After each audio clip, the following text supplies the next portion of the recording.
Hello à tous, ravi de vous retrouver dans la quotidienne. Il avait de quoi être content et de s'enflammer. Micah Richards, victoire 3-2 pour le Paris Saint-Germain face au Bayern Munich à l'Allianz Arena, malgré un but de Choupo, et ouais c'était écrit, et malgré la neige surtout. Et c'est qui l'homme du match? C'est Kiki, vous êtes pas content? Doublé.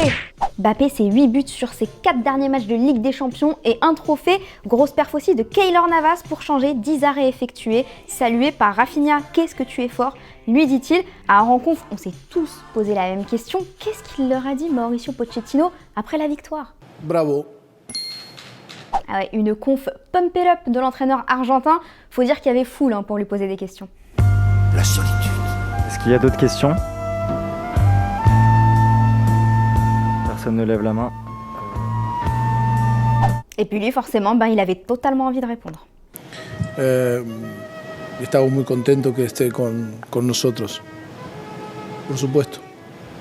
Il y en a un, en revanche, qui a parlé, c'est Leonardo, il était aux anges. C'était une démonstration de fierté. Le Bayern n'avait pas perdu depuis 19 matchs en LDC. Et il nous fallait aussi un peu de chance. Dans les matchs décisifs de Ligue des Champions, nous avons toujours réussi à répondre présent comme à Manchester, Barcelone et aujourd'hui.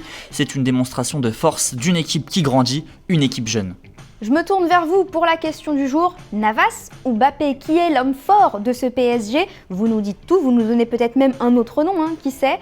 Et demain, on sélectionnera 2 commentaires. Tenez, pendant la rencontre, il y a eu la sortie prématurée de Marquinhos sur blessure et puis celle d'Abdou Diallo. On a des nouvelles de lui, malade, nous dit-il. Abdou, comme on dit en avril, ne te découvre pas d'un fil. Et je vous le dis, je veux pas du tout porter la poisse au PSG, mais il y a cette stat qui m'a interpellée. 100% des équipes qui ont gagné 3-2 à l'extérieur en phase à élimination directe en Ligue des Champions se sont qualifiées. Je dis ça, je dis rien. Et pendant ce temps-là, sur le plateau du Chiringuito, Pero en el Real Madrid yo creo que ahora, estoy convencido, en el Real Madrid confían más en poder fichar a Mbappé que a Haaland. alors là, Josep, il est sûr de lui à 100%. Il y a de l'info. Yo doy por hecho que Mbappé jugará en el Real Madrid la temporada que viene. Réponse cet été.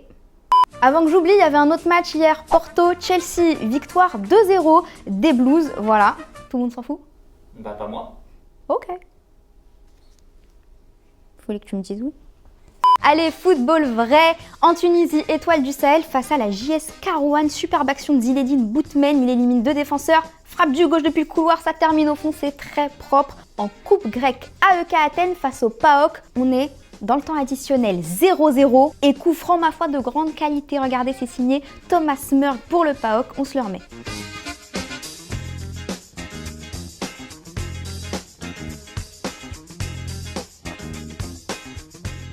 Et puis Léon face à Toronto en CONCACAF Champions League. D'abord l'ouverture du score de Fernando Navarro Moran sans contrôler le ballon, petite volée à l'entrée de la surface, ça fait le taf. Et plus tard, Andrés Mosquera, il nous fait ça, il pique son ballon comme Jaja. Alors c'est très beau, mais ça s'appelle un but contre son camp, frérot. Désolé.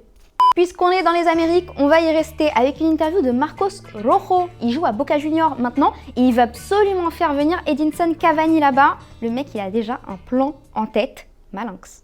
Yo le dije que estaba la posibilidad de venir para acá, para Argentina, para Boca. Y nada, que le gustaba mucho la opción, que le interesaría en el futuro, pero bueno, le dije que si venía le iba a llevar a pescar. Que bueno, venite acá y te invito a pescar acá en Argentina.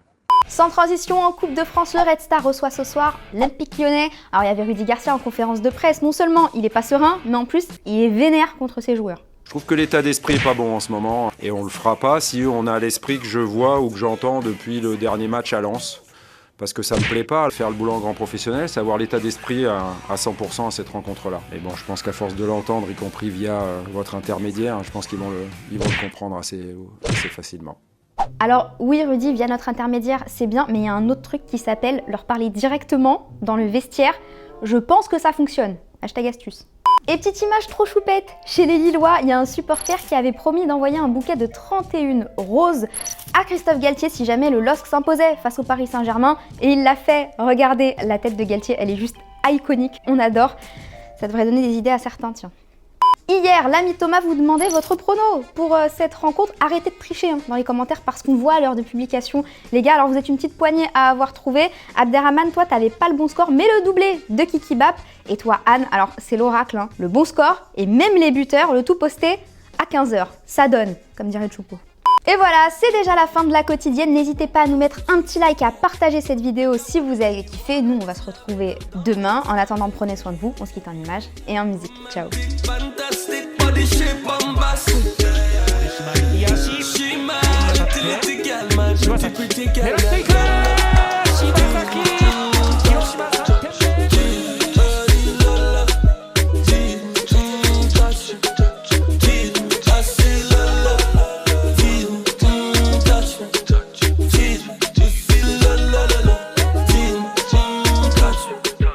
Et si tu veux en voir plus, t'as juste à cliquer ici, ouais, là, ou bien juste là.